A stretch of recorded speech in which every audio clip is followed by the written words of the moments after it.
اللہ نے مومنوں پر یقیناً احسان کیا ہے کہ ان میں انہی میں سے ایک پیغمبر بھیجے جو ان کو اللہ کی آیتیں پڑھ پڑھ کر سناتے اور ان کو پاک کرتے اور انہیں کتاب و حکمت کی تعلیم دیتے ہیں، اور پہلے تو یہ لوگ کھلی گمراہی میں تھے۔ بھلا یہ کیا بات ہے کہ جب احد کے دن کفار کے ہاتھ سے تم پر مصیبت واقع ہوئی، حالانکہ جنگ بدر میں اس سے دگنی مصیبت تمہارے ہاتھ سے ان پر پڑ چکی ہے، تو تم کہنے لگے کہ یہ آفت ہم پر کہاں سے آ پڑی؟ کہہ دو کہ یہ تمہاری ہی شامت اعمال ہے کہ تم نے پیغمبر کے حکم کے خلاف کیا، بے شک اللہ ہر چیز پر قادر ہے۔ اور جو مصیبت تم پر دونوں جماعتوں کے مقابلے کے دن واقع ہوئی سو اللہ کے حکم سے واقع ہوئی، اور اس سے یہ مقصود تھا کہ اللہ مومنوں کو اچھی طرح معلوم کر لے اور منافقوں کو بھی معلوم کر لے۔ اور جب ان سے کہا گیا کہ آؤ اللہ کے رستے میں جنگ کرو یا کافروں کے حملوں کو روکو، تو کہنے لگے کہ اگر ہم کو لڑائی کی خبر ہوتی تو ہم ضرور تمہارے ساتھ رہتے۔ یہ اس دن ایمان کی نسبت کفر سے زیادہ قریب تھے، منہ سے وہ باتیں کہتے ہیں جو ان کے دل میں نہیں ہیں، اور جو کچھ یہ چھپاتے ہیں اللہ اس سے خوب واقف ہے۔ یہ خود تو جنگ سے بچ کر بیٹھ ہی رہے تھے، مگر جنہوں نے اللہ کی راہ میں جانیں قربان کر دیں، اپنے ان بھائیوں کے بارے میں بھی کہتے ہیں کہ اگر ہمارا کہا مانتے تو قتل نہ ہوتے۔ کہہ دو کہ اگر سچے ہو تو اپنے اوپر سے موت کو ٹال دینا۔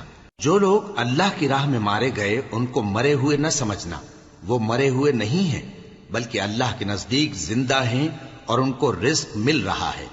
جو کچھ اللہ نے ان کو اپنے فضل سے بخش رکھا ہے اس میں خوش ہیں، اور جو لوگ ان کے پیچھے رہ گئے اور شہید ہو کر ان میں شامل نہیں ہو سکے ان کی نسبت خوشیاں منا رہے ہیں کہ قیامت کے دن ان کو بھی نہ کچھ خوف ہوگا اور نہ وہ غمناک ہوں گے، اور اللہ کے انعامات اور فضل سے خوش ہو رہے ہیں، اور اس سے کہ اللہ مومنوں کا اجر ضائع نہیں کرتا، جنہوں نے باوجود زخم کھانے کے اللہ اور رسول کے حکم کو قبول کیا۔ جو لوگ ان میں نیکوکار اور پرہیزگار ہیں ان کے لیے بڑا ثواب ہے۔ جب ان سے لوگوں نے آ کر بیان کیا کہ کفار نے تمہارے مقابلے کے لیے لشکر کثیر جمع کیا ہے تو ان سے ڈرو، تو ان کا ایمان اور زیادہ ہو گیا، اور کہنے لگے ہم کو اللہ کافی ہے اور وہ بہت اچھا کارساز ہے۔ پھر وہ اللہ کی نعمتوں اور اس کے فضل کے ساتھ خوش و خرم واپس آئے، ان کو کسی طرح کا ضرر نہ پہنچا، اور وہ اللہ کی خوشنودی کے تابع رہے، اور اللہ بڑے فضل کا مالک ہے۔ یہ خوف دلانے والا تو شیطان ہے جو اپنے دوستوں سے ڈراتا ہے، تو اگر تم مومن ہو تو ان سے مت ڈرنا اور مجھ ہی سے ڈرتے رہنا، اور جو لوگ کفر میں جلدی کرتے ہیں ان کی وجہ سے غمگین نہ ہونا، یہ اللہ کا کچھ نقصان نہیں کر سکتے۔ اللہ چاہتا ہے کہ آخرت میں ان کو کچھ حصہ نہ دے، اور ان کے لیے بڑا عذاب تیار ہے۔ جن لوگوں نے ایمان کے بدلے کفر خریدا وہ اللہ کا کچھ نہیں بگاڑ سکتے، اور ان کو دکھ دینے والا عذاب ہوگا۔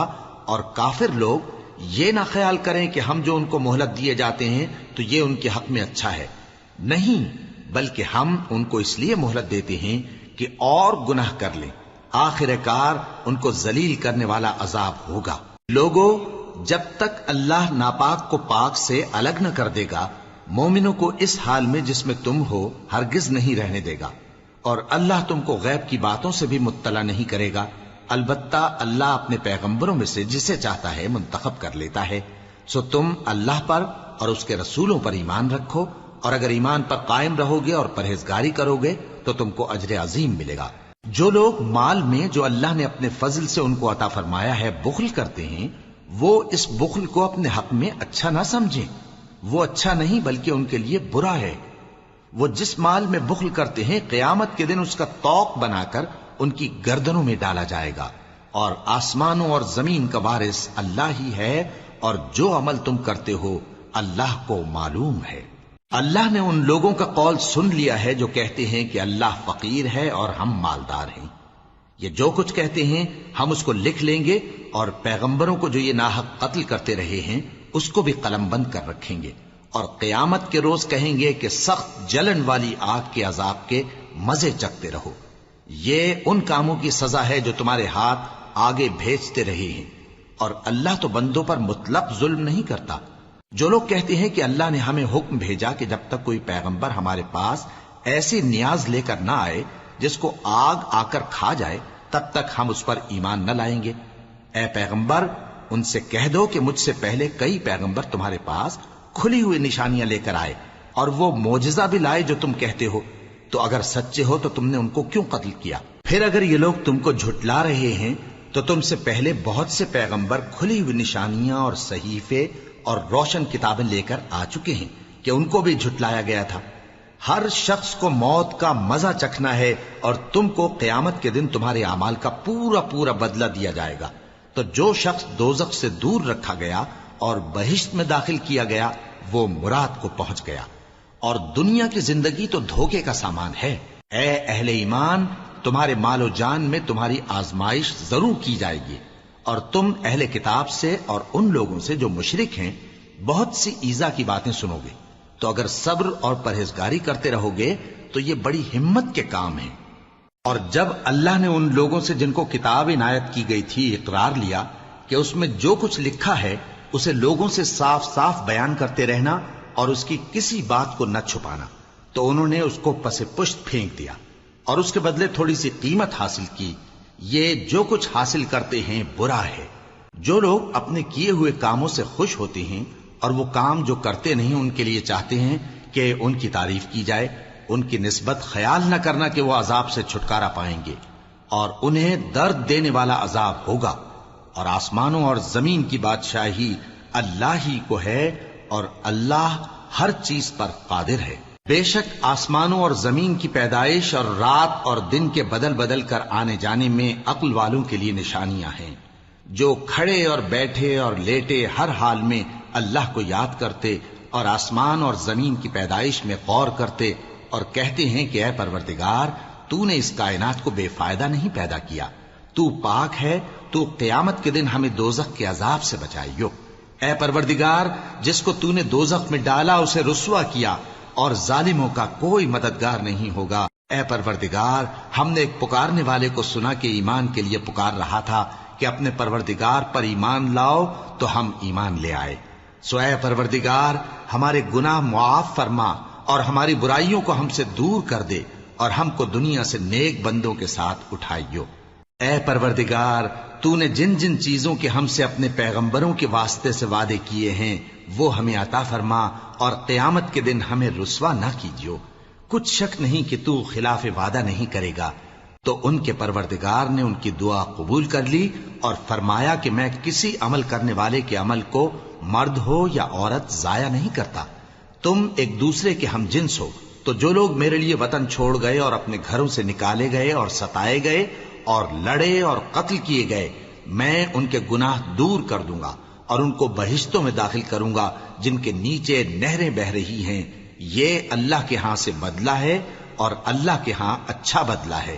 اے پیغمبر، کافروں کا شہروں میں ٹھاٹھ سے گھومنا تمہیں دھوکہ نہ دے، یہ دنیا کا تھوڑا سا فائدہ ہے، پھر آخرت میں تو ان کا ٹھکانہ دوزخ ہے اور وہ بری جگہ ہے۔ لیکن جو لوگ اپنے پروردگار سے ڈرتے رہے ان کے لیے باغ ہیں جن کے نیچے نہریں بہ رہی ہیں، اور وہ ان میں ہمیشہ رہیں گے۔ یہ اللہ کے ہاں سے ان کی مہمانی ہے، اور جو کچھ اللہ کے ہاں ہے وہ نیکوکاروں کے لیے بہت اچھا ہے۔ اور بعض اہل کتاب ایسے بھی ہیں جو اللہ پر اور اس کتاب پر جو تم پر نازل ہوئی اور اس پر جو ان پر نازل ہوئی ایمان رکھتے ہیں، اور اللہ کے آگے عاجزی کرتے ہیں، اور اللہ کی آیتوں کے بدلے تھوڑی سی قیمت نہیں لیتے۔ یہی لوگ ہیں جن کا صلہ ان کے پروردگار کے ہاں تیار ہے، اور اللہ جلد حساب لینے والا ہے۔ اے اہل ایمان، کفار کے مقابلے میں ثابت قدم رہو اور استقامت رکھو اور مورچوں پر جمے رہو، اور اللہ سے ڈرو تاکہ مراد حاصل کرو۔ شروع اللہ کا نام لے کر جو بڑا مہربان نہایت رحم والا ہے۔ لوگو، اپنے پروردگار سے ڈرو جس نے تم کو ایک شخص سے پیدا کیا، یعنی اول اس سے اس کا جوڑا بنایا، پھر ان دونوں سے کثرت سے مرد و عورت پیدا کر کے روئے زمین پر پھیلا دیے۔ اور اللہ سے ڈرو جس کے واسطے سے تم ایک دوسرے سے حقوق کا مطالبہ کرتے ہو، اور قطع رحمی سے بچو۔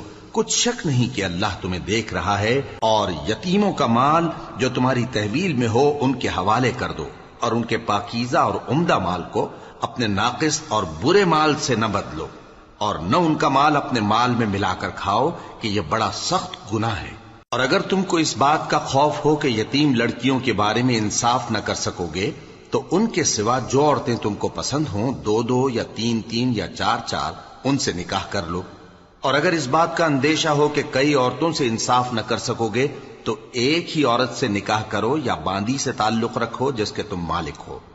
اس طرح تم بے انصافی سے بچ جاؤ گے. اور عورتوں کو ان کے مہر خوشی سے دے دیا کرو.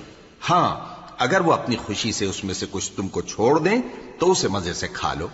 اور کم عقلوں کو ان کا مال جسے اللہ نے تم لوگوں کے لیے سبب معیشت بنایا ہے مت دو. ہاں اس میں سے ان کو کھلاتے اور پہناتے رہو اور ان سے معقول بات کہتے رہو. اور یتیموں کو بالغ ہونے تک کام کاج میں مصروف رکھو اور جانچتے رہو. پھر بالغ ہونے پر اگر ان میں عقل کی پختگی دیکھو تو ان کا مال ان کے حوالے کر دو، اور اس خوف سے کہ وہ بڑے ہو جائیں گے، یعنی بڑے ہو کر تم سے اپنا مال واپس لے لیں گے، اس کو فضول خرچی اور جلدی میں نہ اڑا دینا. اور جو شخص آسودہ حال ہو اس کو ایسے مال سے قطعی طور پر پرہیز رکھنا چاہیے، اور جو ضرورت مند ہو وہ مناسب طور پر یعنی بقدر خدمت کچھ لے لے. اور جب ان کا مال ان کے حوالے کرنے لگو تو گواہ کر لیا کرو. اور حقیقت میں تو اللہ ہی گواہ اور حساب لینے والا کافی ہے. جو مال ماں باپ اور رشتہ دار چھوڑ مریں، تھوڑا ہو یا بہت، اس میں مردوں کا بھی حصہ ہے اور عورتوں کا بھی. یہ حصے اللہ کے مقرر کیے ہوئے ہیں. اور جب میراث کی تقسیم کے وقت غیر وارث رشتہ دار اور یتیم اور نادار لوگ آ جائیں تو ان کو بھی اس میں سے کچھ دے دو اور ان سے معقول بات کہو. اور ایسے لوگوں کو ڈرنا چاہیے جو ایسی حالت میں ہوں کہ اپنے بعد ننھے ننھے بچے چھوڑ جائیں اور ان کو ان کی نسبت خوف ہو کہ ہمارے مرنے کے بعد ان بیچاروں کا کیا ہوگا.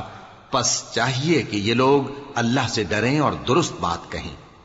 جو لوگ یتیموں کا مال ناجائز طور پر کھاتے ہیں وہ اپنے پیٹ میں آگ بھرتے ہیں اور ضرور دوزخ میں ڈالے جائیں گے. اللہ تمہاری اولاد کے بارے میں تم کو ارشاد فرماتا ہے کہ ایک لڑکے کا حصہ 2 لڑکیوں کے حصے کے برابر ہے. اور اگر اولاد میت صرف لڑکیاں ہی ہوں یعنی 2 یا 2 سے زیادہ تو کل ترکے میں ان کا 2/3 ہے. اور اگر صرف ایک لڑکی ہو تو اس کا نصف ہے. اور میت کے ماں باپ کا یعنی دونوں میں سے ہر ایک کا ترکے میں 6واں حصہ ہے بشرطے کہ میت کی اولاد ہو. اور اگر اولاد نہ ہو اور صرف ماں باپ ہی اس کے وارث ہوں تو 1/3 ماں کا حصہ ہے. اور اگر میت کے بھائی بھی ہوں تو ماں کا 6واں حصہ ہوگا. اور یہ تقسیم ترکہ میت کی وصیت کی تعمیل کے بعد جو اس نے کی ہو یا قرض کے ادا ہونے کے بعد جو اس کے ذمے ہو عمل میں آئے گی. تم کو معلوم نہیں کہ تمہارے باپ دادوں اور بیٹوں اور پوتوں میں سے فائدے کے لحاظ سے کون تم سے زیادہ قریب ہے. یہ حصے اللہ کے مقرر کیے ہوئے ہیں اور اللہ سب کچھ جاننے والا ہے، حکمت والا ہے. اور جو مال تمہاری بیویاں چھوڑ مریں اگر ان کی اولاد نہ ہو تو اس میں سے نصف تمہارا ہے. پھر اگر ان کی اولاد ہو تو ترکے میں تمہارا حصہ 1/4 ہے. لیکن یہ تقسیم وصیت کی تعمیل کے بعد جو انہوں نے کی ہو یا قرض کے ادا ہونے کے بعد جو ان کے ذمے ہو کی جائے گی. اور جو مال تم مرد چھوڑ مرو اگر تمہارے اولاد نہ ہو تو تمہاری بیویوں کا اس میں 1/4 حصہ ہے. پھر اگر تمہاری اولاد ہو تو ان کا 8واں حصہ ہے. یہ حصے تمہاری وصیت کی تعمیل کے بعد جو تم نے کی ہو اور ادائے قرض کے بعد تقسیم کیے جائیں گے. اور اگر ایسے مرد یا عورت کی میراث ہو جس کے نہ باپ ہو نہ بیٹا مگر اس کے بھائی یا بہن ہو تو ان میں سے ہر ایک کا 6واں حصہ ہے. اور اگر ایک سے زیادہ ہوں تو سب 1/3 میں شریک ہوں گے. یہ حصے بھی بعد ادائے وصیت و قرض بشرطے کہ ان سے میت نے کسی کا نقصان نہ کیا ہو تقسیم کیے جائیں گے. یہ اللہ کا فرمان ہے اور اللہ نہایت علم والا ہے، بردبار ہے. یہ تمام احکام اللہ کی حدیں ہیں، اور جو شخص اللہ اور اس کے پیغمبر کی فرما برداری کرے گا اللہ اس کو بہشتوں میں داخل کرے گا جن میں نہریں بہ رہی ہیں، وہ ان میں ہمیشہ رہیں گے اور یہ بڑی کامیابی ہے. اور جو اللہ اور اس کے رسول کی نافرمانی کرے گا اور اس کی حدوں سے نکل جائے گا اس کو اللہ دوزخ میں ڈالے گا جہاں وہ ہمیشہ رہے گا اور اس کو ذلت کا عذاب ہوگا. مسلمانوں، تمہاری عورتوں میں جو بدکاری کا ارتکاب کر بیٹھیں ان پر اپنے لوگوں میں سے 4 شخصوں کی شہادت لو. اگر وہ ان کی بدکاری کی گواہی دیں تو ان عورتوں کو گھروں میں بند رکھو یہاں تک کہ موت ان کا کام تمام کر دے یا اللہ ان کے لیے کوئی اور سبیل پیدا کرے. اور جو 2 مرد تم میں سے بدکاری کریں تو ان کو ایذا دو، پھر اگر وہ توبہ کر لیں اور نیکوکار ہو جائیں تو ان کا پیچھا چھوڑ دو. بے شک اللہ توبہ قبول کرنے والا ہے، مہربان ہے۔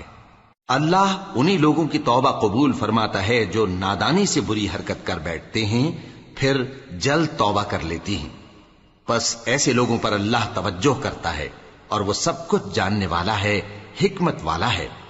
اور ایسے لوگوں کی توبہ قبول نہیں ہوتی جو ساری عمر برے کام کرتے رہیں، یہاں تک کہ جب ان میں سے کسی کی موت آ موجود ہو تو اس وقت کہنے لگے کہ اب میں توبہ کرتا ہوں۔ اور نہ ان کی توبہ قبول ہوتی ہے جو کفر کی حالت میں مریں۔ ایسے لوگوں کے لیے ہم نے دردناک عذاب تیار کر رکھا ہے۔ مومنوں، تم کو جائز نہیں کہ زبردستی عورتوں کے وارث بن جاؤ، اور دیکھنا اس نیت سے کہ جو کچھ تم نے ان کو دیا ہے اس میں سے کچھ لے لو، انہیں گھروں میں مت روک رکھنا۔ ہاں، اگر وہ کھلے طور پر بدکاری کی مرتکب ہوں تو اور بات ہے، اور ان کے ساتھ اچھی طرح سے رہو سہو۔ پھر اگر وہ تم کو ناپسند ہوں تو عجب نہیں کہ تم کسی چیز کو ناپسند کرو، اور اللہ اس میں بہت سی بھلائی پیدا کر دے۔ اور اگر تم ایک عورت کو چھوڑ کر دوسری عورت کرنی چاہو اور پہلی عورت کو ڈھیر سا مال دے چکے ہو تو اس میں سے کچھ مت لینا، بھلا تم بہتان لگا کر اور کھلا گناہ کر کے اپنا مال اس سے واپس لوگے؟ اور تم دیا ہوا مال کیوں کر واپس لے سکتے ہو جبکہ تم ایک دوسرے کے ساتھ صحبت کر چکے ہو اور وہ تم سے پختہ عہد بھی لے چکی ہیں؟ اور جن عورتوں سے تمہارے باپ دادا نے نکاح کیا ہو ان سے نکاح نہ کرنا مگر جاہلیت میں جو ہو چکا سو ہو چکا۔ یہ نہایت بے حیائی اور اللہ کی ناخوشی کی بات تھی اور بہت برا دستور تھا۔ تم پر تمہاری مائیں اور بیٹیاں اور بہنیں اور پھوپھیاں اور خالائیں اور بھتیجیاں اور بھانجیاں اور وہ مائیں جنہوں نے تم کو دودھ پلایا ہو اور رضائی بہنیں اور ساسیں حرام کر دی گئی ہیں، اور جن عورتوں سے تم خلوت کر چکے ہو ان کی لڑکیاں جنہیں تم پرورش کرتے ہو وہ بھی تم پر حرام ہیں۔ ہاں، اگر ان کے ساتھ تم نے خلوت نہ کی ہو تو ان کی لڑکیوں کے ساتھ نکاح کر لینے میں تم پر کچھ گناہ نہیں، اور تمہارے صلبی بیٹوں کی عورتیں بھی اور دو بہنوں کا اکٹھا کرنا بھی حرام ہے، مگر جو ہو چکا سو ہو چکا۔ بے شک اللہ بخشنے والا ہے، بڑا مہربان ہے۔